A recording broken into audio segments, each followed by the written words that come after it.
I sit down with couples and clients all the time where we have all of our money flowing into 401k money, and they feel like they're stressed out because of their financial condition, and it's because they are not spending money on the short term. And so, having time for yourself and doing things on your own. All right, and welcome in to another episode of CFP Reacts, where I, your host, Scott Schiller, react to the best and worst advice in social media. And so let's jump right into this one. It's going to be the top 5 places to put your money in 2025.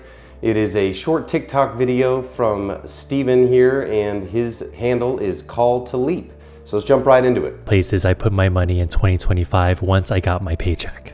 My name's Steve. I'm a former public school teacher turned millionaire, now teaching finances online so you don't have to pay for it. One quick note on that. So right off the bat, he's saying, hey, I've got this great advice for you. You don't need to pay for it. Don't hire a financial advisor. In other words, he's not saying that exactly, so not to pick on him. But one thing to note, reason to hire a financial advisor, right? So one drawback might be is, well, they cost money, right?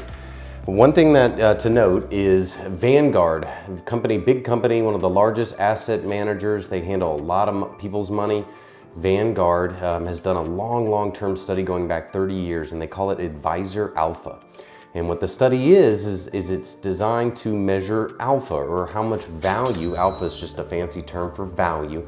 How much value a financial advisor provides to the average client. And over a long period of time, in a very in-depth study, they have found and concluded that a financial advisor can add about 3% overall to an overall client. And so, which I know that doesn't sound like a huge number, but long term, it is a huge number. It's a big deal, and that of course would be net of expenses there. So let's keep going. First, I would only put enough money into my checking account so I would be able to cover for 2 months of expenses. Nothing more than that. Okay, nothing wrong with that. 2, I would use any of these tools here to keep track of my finances. That's great advice right there. I completely agree with Steven here.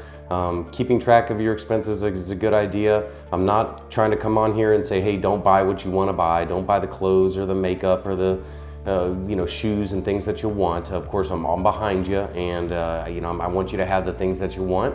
But just keep track of them. That's all. It won't hurt you. And put away around $500 into a high yield savings account so I can build at least a 3 to 6 month emergency fund. Also great advice. He's gone back to back here. Let's pick up at least 3 to 6 months of emergency fund. Now, why do we want to have an emergency fund? One reason to have an emergency fund is so that when life's unexpected changes occur, we will have cash available to pay for them. Now, why is that important? Well, in financial planning, what we're ultimately going to have is we're going to have a set of goals or dreams where we want to go in life, okay?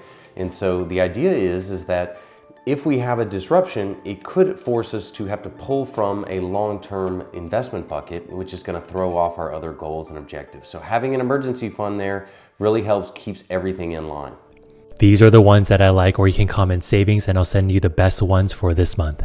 3, I would contribute up to the company match in my 401k. Also great advice, using your 401k plan. Now, is it just a one-all be-all? Is it always something that we should always do? Certainly not. But if we're building up money for retirement, for financial independence later, it's a great tool to use.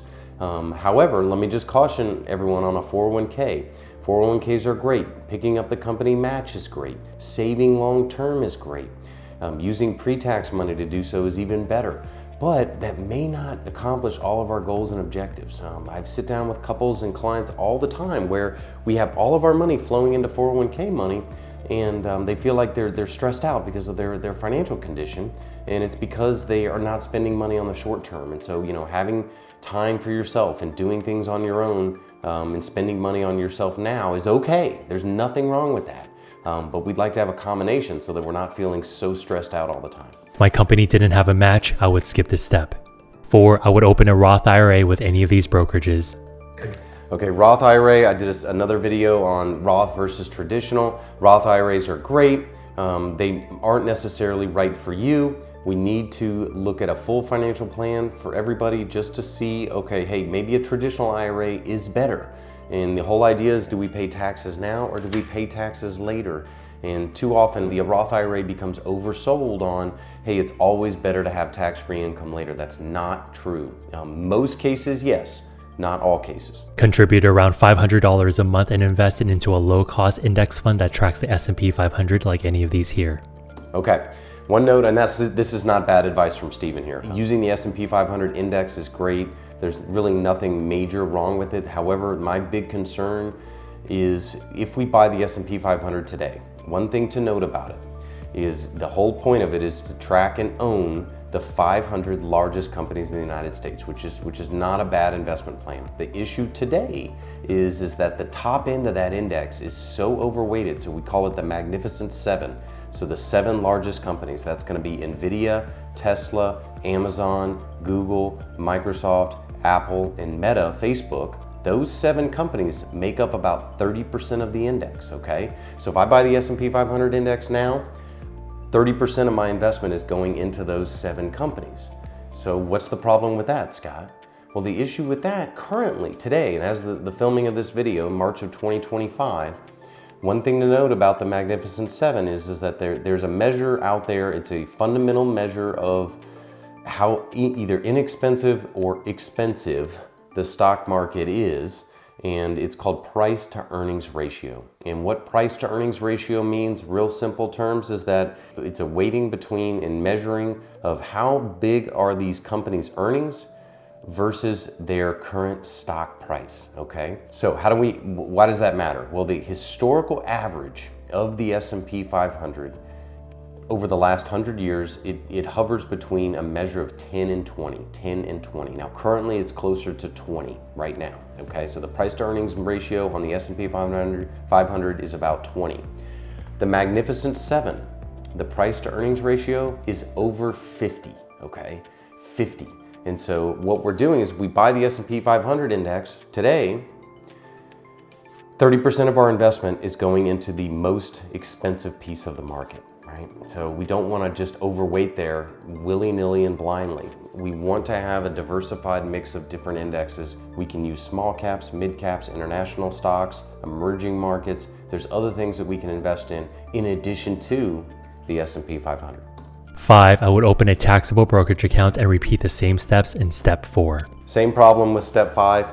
Is just the overweight of the index there. However, all 5 of these are really good, sound financial planning advice from Steven here. So to give him full credit, I really like all of these. I just wanted to add some of my notes to them. If you do like this video, please like and please subscribe so you don't miss my next one. And in the comments below, let me know if you agree, disagree, and if there's any other topics you would like me to react to, please let me know and I'll go ahead and get the job done for you. Friends, stay happy, stay awesome, and I'll see you in the next one.